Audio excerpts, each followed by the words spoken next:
are working on standard RI 8.1, determine the central idea of a text. The name of our text is Walking for My Life.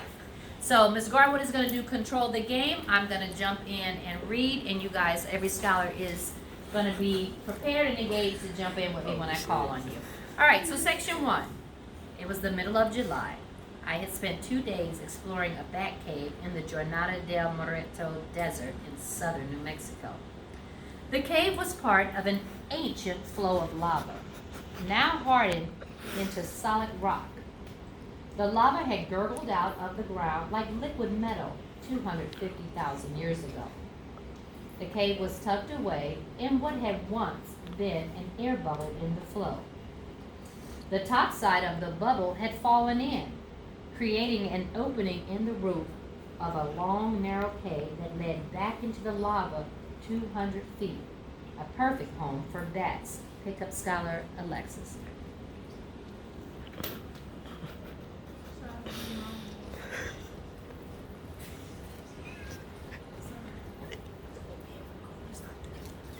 So we are on.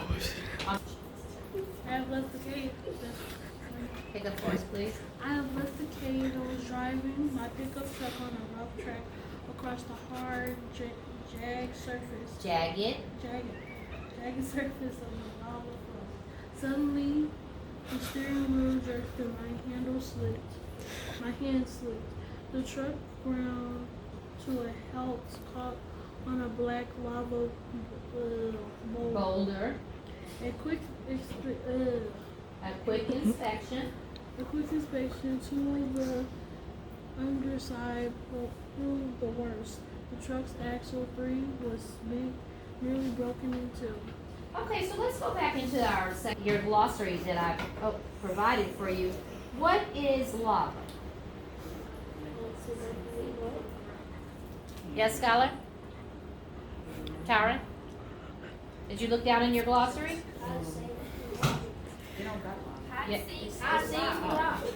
Hot semi-fluid rock. All right. And what is the word inspection? What are they talking about, scholars? Over here in section 3. Look in your glossary. What are they talking about when they're talking about inspections? No shouting out. We got one scholar talking, so go ahead. Yes, to look carefully at something. So when you're inspecting something, you are looking carefully at it. All right, and so what are we talking about when we're talking about an axle? Look down in your glossary. Example. Yes, so just like it's a car's axle, right? Where the wheels sit up on the axle. All right, scholars, we're going to pick up in the next section. I could not expect rescue, Scholar Michael. I could not expect rescue in such a remote country. I put my remaining food in canteens of water into my backpack itself and foot. Going north, did I reach the main highway? I was low on water, too little food, and I'm better. But hiking across the desert in July without water could fail. As I set out, I had some unreasonable fear to my mind. I was afraid of everything around me. Grasshoppers came out, beetles crawled, roads scary. Each creature made my heart jump. In my mind, every moment was a scary animal about to strike and kill me. I walked for hours in this state of mind. I cried and groaned until I realized that no one was around scared me. The plane was useless. Absolutely. Now, scholars, turn the page for me, please. All right, so at the top you see where it says stop and jot. This is where you guys are going to, back in the first section of our reading, and I want you to look at that section, and then I want you guys to go in and pull out the central idea of that section. So you're going to tell me what that section is mostly about. Go ahead and take 2 minutes, go ahead through that text and pull out that central idea, and then we're going to discuss it. I said how the narrator. I'm sorry, I can't hear you, beautiful. Speak up. I said how the narrator. The narrator? Yeah. Go ahead, say the narrator. It's about how the narrator crashed and made their way out into the desert. Yes. So it is about, so let's put this down. A curiosity came over me, a gradual transformation. I began to feel less afraid. Fear was replaced by curiosity. I went on and slowly but surely began to see the desert world differently, through interested eyes not frightened. A rattlesnake slithered past, scales glistening in the sun. The wild beauty of the snake steadied me. I might have run I might have run but didn't, realizing the animal meant me no harm. It never even saw me. The snake slid over the ground and vanished. In the silence and hazy heat of that moment, I noticed how peaceful the arid land was. Desert dwellers, large and small, went on with their lives, paying no attention to me. Excellent, Scholar. Pick up for us, Scholar Gina. Day packed as a pillow. The sky went dark. The stars began to shine, zillions of tiny fires spinning reassuringly in the hugeness of the heavens. With a burning smile, I thought how little there was to fear after all. By noon the following day, I was out of water. I continued north, foraging a delicate balance in my mind between fear and death and the certainty I would live. I began to think how lucky I was to see the wild desert world. A wrecked truck and a forced hike across the desert gave me a chance to see what few others ever saw. Excellent. Late in the day. Late in the day, miles from the road, I came to a ranch house. It stood at the edge of the lava flow, low against the desert scrub, path invisible through the waves of heat rising from the ground. I walked into the yard and was greeted by a skinny hound dog. The rancher was close behind. He tipped the brim of his cowboy hat. Care for some lemonade, he said. I drank all the lemonade that he and his wife had in their refrigerator. When it ran out, I drank tap water until my belly was swollen and sore. Excellent. Pick up for Then when we got to talking, I just wish I had been less frightened. I would have noticed more that way. Being scared made me miss things I would have seen otherwise. Turn the page, Scholars. Pick up for The man said thoughtfully, scratching his chin whiskers with the finger of one hand. It's a rare sight, that desert wilderness, a rare sight. The next morning, the three of us rode out on horseback to check on my truck. It's a goner, the ranger said, totaled. Too bad, his wife said. Such a mistake. hold on, Scholars. Stop. Damage beyond repair. So the young lady's car was totaled.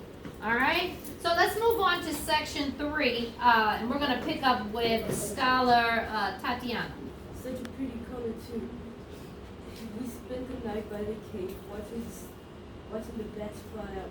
Hawks and owls were diving and trying to catch a late in the day meal. The three of us sat thinking, saying little. I knew that I might have perished on the bone-dry desert. Let's stop right there for me, Scott.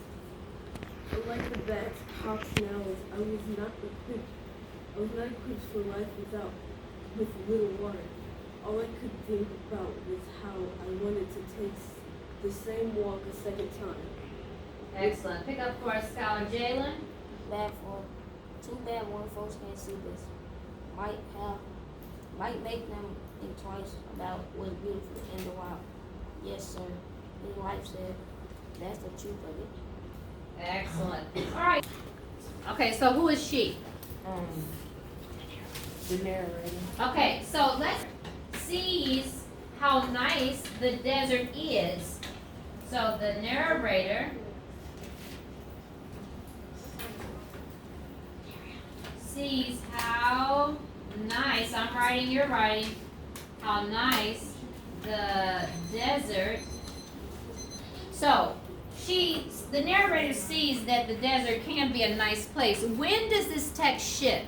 When does she notice that it's a nice place? When what? Section 2. In section 2. So we're going to say the narrator sees how nice the desert. Yes, she stops looking at this. And if you remember, this in the syllabus, we're going to be learning in a specific format. So I'm going to model what I would like for you to do or show you how to do the task. Then we're gonna work through the task, which is called the guided practice. That's when we all work together. And then at the end, I'm gonna release you guys on your own to the independent practice, and you guys get to do your work independently. So let's look at the guided practice. You turn your page, it should be number 1. Moving.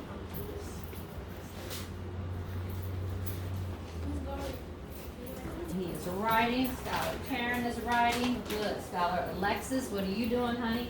Make sure you have your guided practice number 1 done. Awesome job. All right. 2, 1. So in section 1, what is the passage mostly about, Scholar Alexandria? The narrator's cars crashed in their low, or the narrator's cars crashed in the desert and they're low on water. Okay, excellent. I need all scholars participating, so I need your eyeballs on that text, and I need you to be looking through those lines, because I want you guys to point out which piece of evidence supports this claim.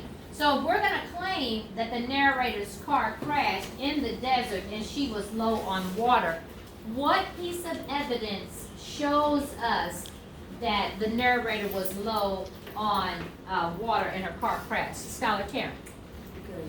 Show us where. I want you to tell me what section and what line, so we can write it down under the evidence that supports the claim. Section 1. Section 1. Paragraph 3. Okay, paragraph 3. That's what it says. The author claims. The author. The textual evidence. You're going to tell me exactly what the quote says. So, because we're supporting the narrator's car crashing, and we're supporting the fact that she is low on water. The quote says the truck ground to a halt. Okay, so I'm writing, you're writing. The truck ran where? Caught into lava. Section 2. What is the passage mostly about in section 2?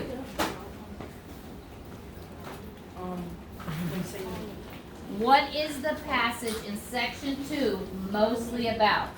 It's about her walking through the desert, seeing how beautiful it is. Okay, so in section 2, let's hone that up a little bit. Section 2, we noticed that this ladies, your text is shifting, right? The idea is shifting from a narrator who was scared and who was filled with fear suddenly calms down and begins to look at the desert from a different perspective, right? So, you said that this passage in section 2 is mostly about the narrator. The narrator changing her perspective. Love it. Okay, so this passage is mostly about the narrator